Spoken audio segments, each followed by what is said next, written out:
बिहार पंचायत चुनाव 2021 बिहार पंचायत चुनाव छठ पूजा के बाद होगा। तारीखों का ऐलान 9 से ज़्यादा चरणों में हो सकता है मतदान। बिहार पंचायत चुनाव 2021 बिहार पंचायत चुनाव की तारीखों का इंतजार कर रहे लोगों के लिए एक बहुत बड़ी खुशखबरी है।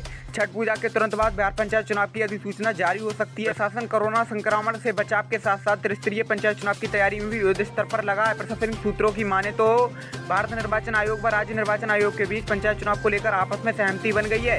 अब मात्र चुनावी तिथियों की घोषणा होना बाकी रह गया है। अब ईवीएम का मसला करीब करीब खुल गया है। बिहार पंचायत चुनाव 2021 अब तय है कि मल्टीपोस्ट ईवीएम से नहीं होगा चुनाव, बल्कि सिंगल पोस्ट ईवीएम से होगा चुनाव।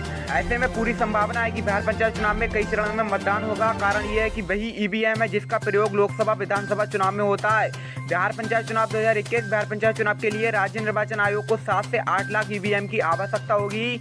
राज्य निर्वाचन आयोग के सचिव ने कहा कि 7 से 8 लाख ईवीएम उपलब्ध हो जाती हैं तो मतदान करने में समय कम लगेगा। लेकिन दूसरा पक्ष ये भी है कि कितनी ईवीएम उपलब्ध हो पाती हैं। अगर ईवीएम की संख्या कम होती है तो मतदान लंबा खिंच सकता है। बिहार पंचायत चुनाव 2021 के अंतर है M3 मॉडल व M2 मॉडल की ईवीएम में। ईवीएम के दोनों मॉडलों में बहुत ही अंतर है। M3 मॉडल की ईवीएम से त्रिस्तरीय पंचायत चुनाव करने पर एक कंट्रोल यूनिट और 6 बैलेट यूनिट के साथ एक डिटेचेबल चिप की आवश्यकता है। इसमें सिर्फ 15,000 कंट्रोल यूनिट और 90,000 बैलेट यूनिट के रहने पर भी पंचायत चुनाव के सभी पदों के चुनाव कराए जा सकते हैं। साथ ही चिप को बाहर निकालकर ईवीएम को दूसरे चरण के मतदान के लिए भेजा जा सकता है। वहीं M2 मॉडल के ईवीएम से पंचायत चुनाव कराने के लिए 90,000 कंट्रोल यूनिट और 90,000 बैलेट यूनिट